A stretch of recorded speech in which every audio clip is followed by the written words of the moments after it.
Welcome to Tapped In. My name is David Figueroa-Martinez at DFM Coaching, and today we're going to be covering the three top guards that I like to play. And these three kind of interchangeable. I can switch from one to the other pretty easily.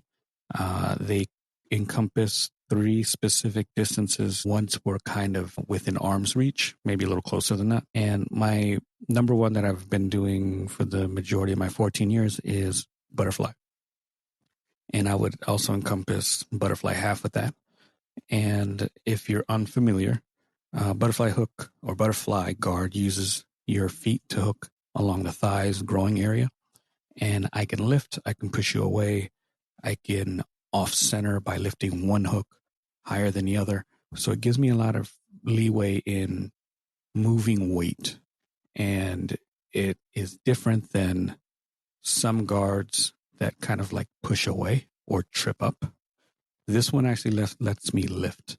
And the lifting action is such a huge asset to my game specifically. I'm not a larger guy, not necessarily small, but it allows me to lift people and move people who are much larger than I am. It frees up my hands to kind of like gable grip over the shoulder, 2-on-1 on the arms, hand fight.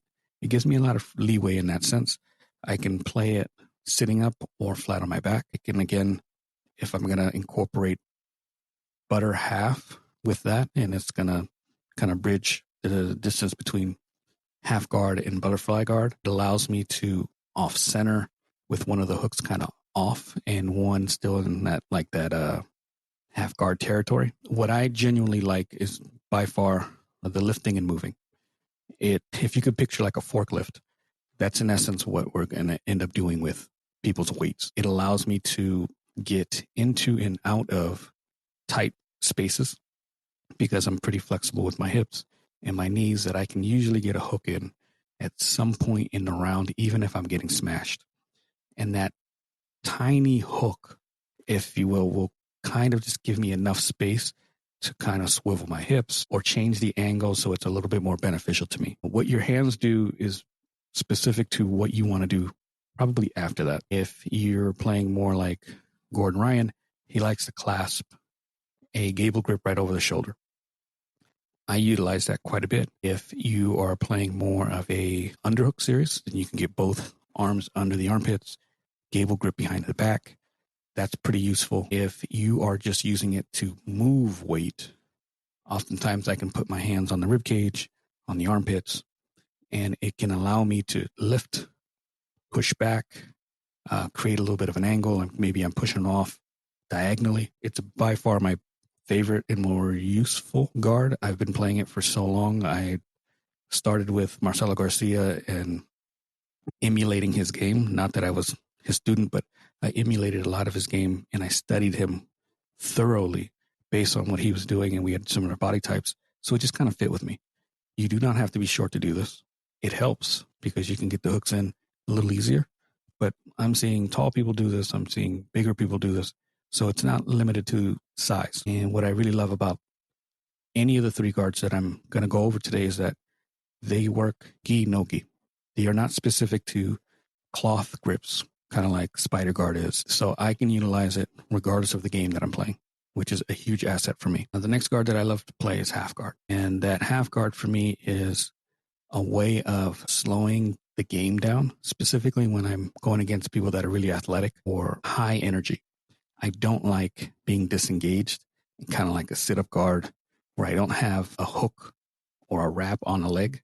And let's picture me sitting up and they're standing over me and they're deciding what angles to take or what approach to kind of show. When I don't have contact, I sometimes feel like I'm a little behind. And naturally I am. So what I like to do is get to that half guard, whether it's me grabbing 2-on-1 wrist, and that's a favorite of mine. If I'm sitting up and they're standing over me, I'm fighting for the wrist.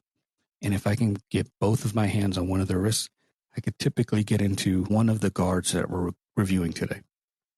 And what that allows me to do is it stops their motion from going left and right as quickly and as dynamically as they like. And then sometimes people will often drop to their knees because they get frustrated. Either the lower back gets sore and tired, or they realize that I'm fighting at the ankles, like that dummy sweep, where you kind of hook behind both ankles and you shove them forward. I'll start doing that, which forces them to decide or make a decision to just drop to one knee or both. Once they do that, I can slide into half guard. I can slide into butterfly guard, butterfly half. Does not matter to me. If I go half guard, my bottom leg is going to hook along their lower leg, and it's going to be active the entire time. It cannot be lazy. It cannot just kind of hang out there, or they're going to blow right past your guard. The top foot depends on your height. Some people will put foot to foot. Some people will put the top foot on the hip. And then if you have even shorter legs or your opponent's that much bigger than you, then I place my shin and knee right around their top shoulder, pec area, and I kind of just float there. Again, that's going to depend on your body size, their body size. When I'm playing a larger person, I cannot typically place my foot on the hip and place my knee where I'd like it to be because they're so much taller. So it ends up being a little lower on the chest, and I'm not a big fan of that. So because my lower foot, let's say if I'm on my right hip, my right foot is curled along their lower leg, what's actually half guard, my top becomes my knee shield and becomes a huge asset to me. It can withhold their weight from coming forward. I can extend the leg and knock them to my right, start getting underhooks. I can push them back and potentially sit up. If they are giving me a little bit more space than normal, I can slide the hook in and go to butter half. There's a lot of things that I can do here.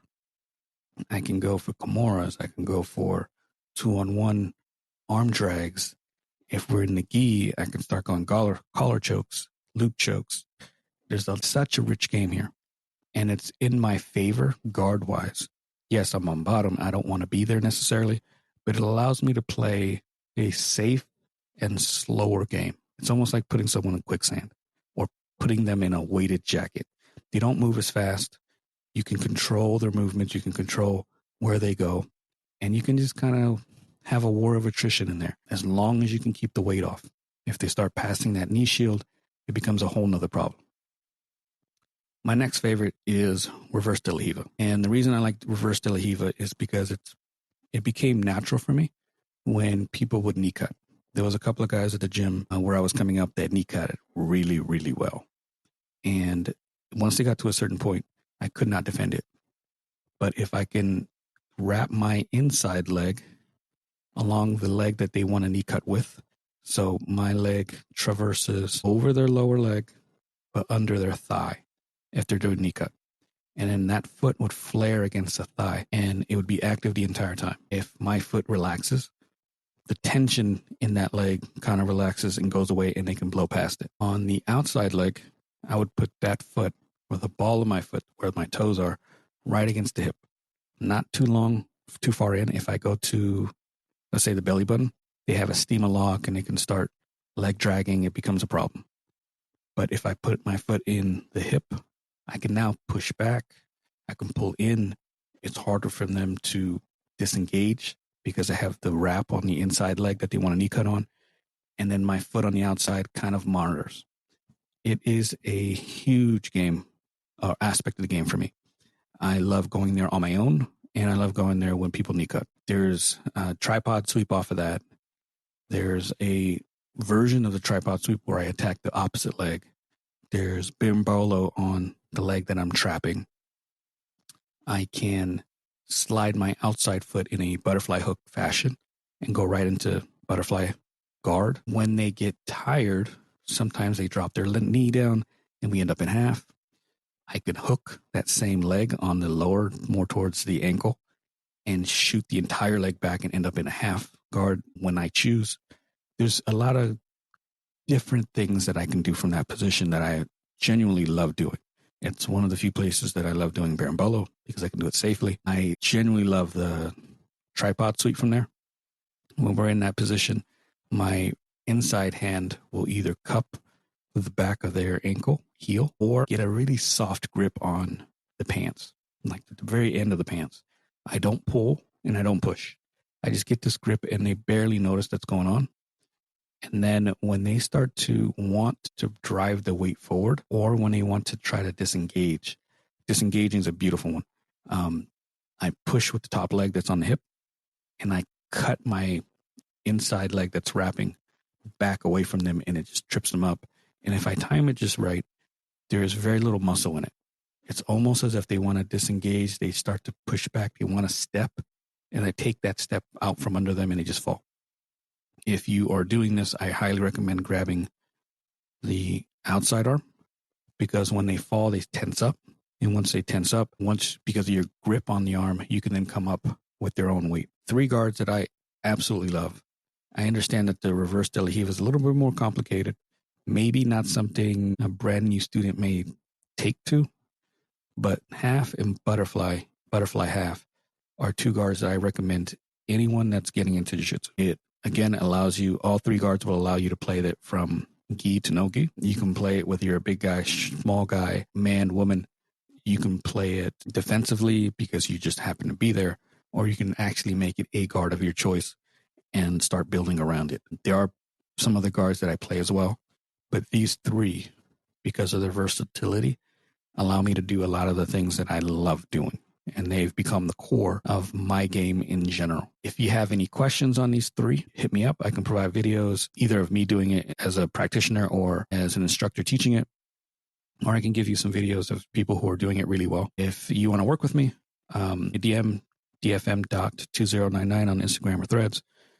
You can also reach me out on the website, dfmcoaching.com. Again, I'd love to answer questions. So if you feel stuck, if you're not feeling like you are not narrowing down on a guard of your choice, I highly recommend these, and we can discuss anything else that you like to, like, hey, I want to make spider guard, for example, work. What am I doing wrong? Or loop, or like lasso.